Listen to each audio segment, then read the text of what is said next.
మాట్లాడితే అడ్డంగా మాట్లాడే పరిస్థితికి వచ్చారు. ఒకటి కాదు అధ్యక్ష, 336 కేసులు వేశారు. నా జీవితంలో ఎప్పుడూ నేను చూడలేదు, ఇలాంటి లిటిగెంట్ పార్టీని నేను చూడలేదు. ఈ పార్టీనే లిటిగెంట్, వాళ్ళు మొత్తం లిటిగెంట్స్ తయారు చేస్తున్నారు. వీళ్ళు అవినీతితో డబ్బులు సంపాదిస్తున్నారు. ఆ డబ్బుల్లో ఇక్కడ ప్రజల్లో ఏం చేయలేరు కాబట్టి కోర్టుకు వెళ్ళి ఏదో ఒక విధంగా అడ్డంకులు సృష్టించాలని ప్రయత్నం చేస్తున్నారు. 139 వేస్తే ఇవన్నింటిపైన పరిష్కారం చేసి 148 రోజుల్లో ప్రాసెస్ పూర్తి చేశారంటే నేను స్ఫూర్తిగా అభినందిస్తున్నానని చెప్పి కూడా నేను మీకు తెలియజేస్తున్నాను. ఎందుకంటే అధ్యక్ష, పని చేసే వాళ్ళు ప్రోత్సహించాలి, తప్పు చేస్తే యాక్షన్ తీసుకుంటాం. డిపార్ట్మెంట్ వీళ్ళు ఆరోపణలు చేస్తే ఆరోపణకి వాస్తవాల్ని, ట్రూత్ని విత్ సర్టిఫికెట్స్ సహా, విత్ వెరిఫికేషన్ సహా సాక్ష్యాధారాలు చెప్తే ఇంకా మాట్లాడే పరిస్థితికి ఉన్నారు. కడాన దిశ మీరు చూస్తే ఈరోజు నేను ఎంత ఆనందపడుతున్నానంటే, ఈరోజు రావాలని వెయిట్ చేశాను. మొట్టమొదటిసారిగా ఉద్యోగాలు వచ్చిన టీచర్లు మా ఆత్మ గౌరవాన్ని దెబ్బతీస్తున్నారు. కబద్దార్, మేము కూడా రోడ్డు మీదకి వచ్చి మమ్మల్ని మేము కాపాడుకుంటామని పెద్ద ఎత్తున ముందుకొచ్చారు. కర్నూలులో కొండారెడ్డి బురుజు, నిన్నే అంబేద్కర్ సాక్షిగా కొన్ని వేల మంది వచ్చారు. రోడ్డు మీదకి వచ్చి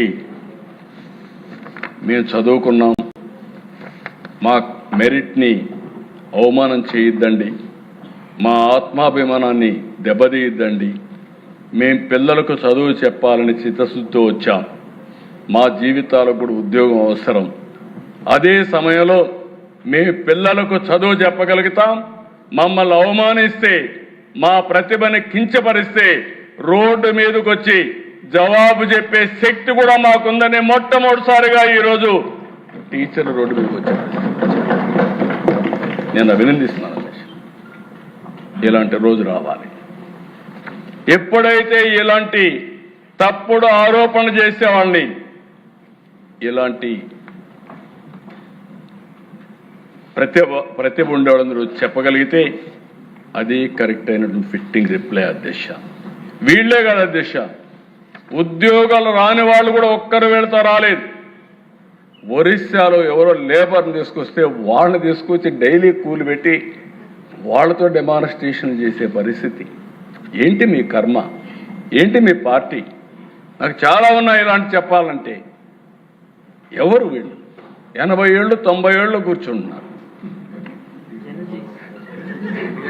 కొత్త జడ్జి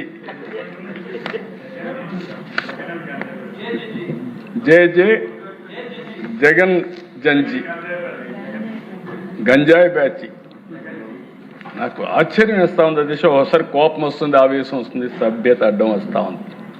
నేను ఒకటే చెప్తున్నా, ఎన్డీఏ విశ్వసనీయతను దెబ్బతీయాలంటే కబద్దార్ మీ తరం కాదు, మీ వల్ల కాదని మరొకసారి హెచ్చరిస్తున్నాను. Every candidate selection is explainable, traceable and also audible and accountable. మేము దాచిపెట్టేది ఏమీ లేదు. Answer key public, merit list public, selection list public. మేము పబ్లిక్ రెస్పాన్సిబుల్.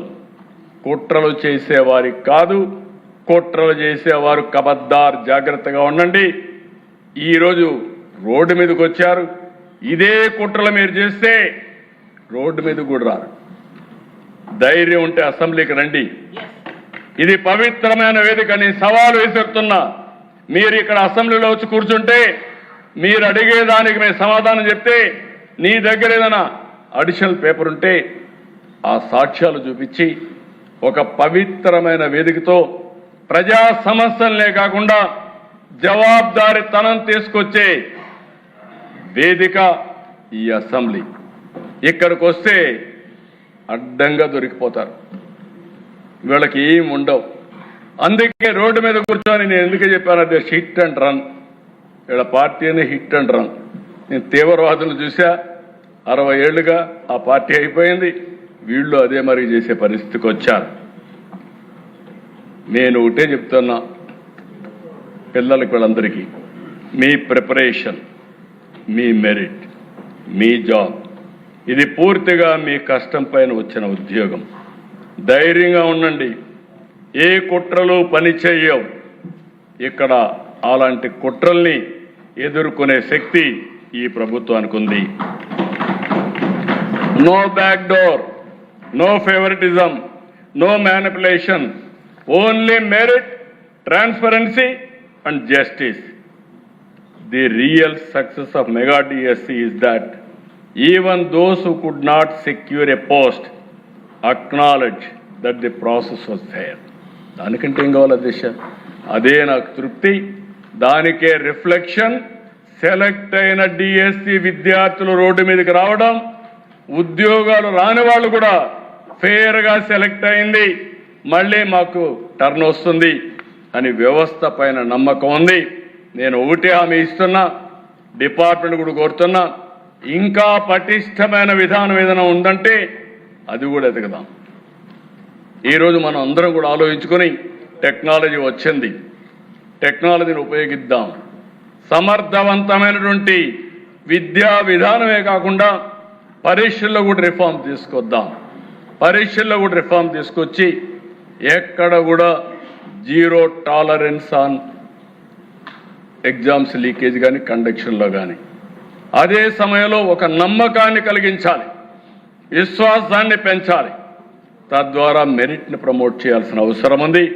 ఈ సభ ద్వారా మరి ఒక్కసారి అందరికీ హామీ ఇస్తున్నా, ఎట్టి పరిస్థితిలో ఎక్కడా అవకతవకలు జరిగినా ఈ ప్రభుత్వం జీరో టాలరెన్స్. అదే సమయంలో బురద జల్లితే కూడా zero tolerance. That is our commitment. ఆ కమిట్మెంట్ని ఎవరైనా సరే విభేదిస్తే మాత్రం జాగ్రత్తగా ఉండమంటున్నా. వీళ్ళు మాట్లాడతారు దేశం. ఇప్పుడు వచ్చుంటే నేను చెప్పుండేవాడిని, కాగితాలన్నీ ఇచ్చి ఎండగట్టేవాడిని, పారిపోయేవాడిని. సిగ్గు లేకుండా అసెంబ్లీకి రారు, బయట పబ్జీలు ఆడుకుంటూ ఎక్కడ వీళ్ళందరూ మాట్లాడే పరిస్థితికి వస్తున్నారు. ఇది బాధ్యత కాదు. బాధ్యత కలిగిన వ్యక్తి అసెంబ్లీలో ఉండాలి. బాధ్యత కలిగిన వ్యక్తులు అసెంబ్లీకి వచ్చి మీరు డిమాండ్ చేస్తే డెఫినెట్గా మీరు చెప్పేది వాస్తవం అయితే మేము కరెక్ట్ చేసుకుంటాం. మీరు చెప్పేది వాస్తవం కాకపోతే మీరు మీ ద్వారా ప్రజలకు మీరు చెప్పేది అబద్ధమని నిలదీస్తాం. రెంట్కి లేకుండా బయట చేస్తాం, కౌన్సిల్ జరగనీయం, మేము ఇదే చేస్తామంటే ఏమి సాధ్యం కాదు. అల్టిమేట్గా ప్రజల్లో మీరు చులకన అవుతారు. చులకన కావడం కాదు, ప్రజల్ని మెచ్చి కొట్టే పరిస్థితి కూడా వస్తుంది. ఇది మంచిది కాదు ప్రజాస్వామ్యానికి. 48 ఏళ్ళుగా నేను చూశాను దిశ. నా జీవితంలో మొట్టమొదటిసారిగా ఒక రాజకీయ పార్టీ 2.5 సంవత్సరాల నుంచి అసెంబ్లీకి రాకుండా చూడడం మొట్టమొదటిసారి దిశ నా జీవితంలో. ఇది దీనికంటే ఏం కావాలో దేశం వీళ్ళకి? మళ్ళా జీతాలు తీసుకుంటున్నారు, మళ్ళా వీళ్ళకి ప్రివిలేజెస్ కావాలి బయట. ఏంట దేశం ఇది? బాధ్యత ఉండాలి. నేను అందుకే చెప్పాను, నేను 2047 ప్రతి ఒక్కరికి అది ఉంది. నేను అక్కడ ఉండేవాళ్ళు ఏం చేశారో వాళ్ళు ఆలోచించుకోవాల్సిన అవసరం ఉంది. కాబట్టి మళ్ళీ చెప్తున్నా, ఎక్కడా అవకతవకలు జరగలేదు, జరిగితే ఉపేక్షించే సమస్య లేదు. అదే సమయంలో భవిష్యత్తులో ఇంకా మెరుగైన ఆలోచనలు ఉంటే ఎవరిచ్చినా సరే అవి కూడా తీసుకుంటాం. ఇంకా పగడ్బందీగా భవిష్యత్తులో పరీక్షలు కండక్ట్ చేయడానికి ఈ ప్రభుత్వం సిద్ధంగా ఉన్నామని మరొక్కసారి తెలియజేసుకుంటూ, ఈ విషయాన్ని చదివించే తల్లిదండ్రులు అర్థం చేసుకోవాలని కోరుతున్నా. మభ్యపెట్టి మీలో అనుమానాలు క్రియేట్ చేసి అదే మరి ఏదో అడ్డదారులకు వెళ్తే ఏదో ఉద్యోగాలు వస్తాయని మోసాలు చేసే పరిస్థితి కూడా వస్తున్నారు. ఇది కరెక్ట్ కాదని మరొక్కసారి మీకు అందరికీ విజ్ఞప్తి చేస్తూ ఈ అవకాశాన్ని ఇచ్చిన మీకు మనస్ఫూర్తిగా ధన్యవాదాలు.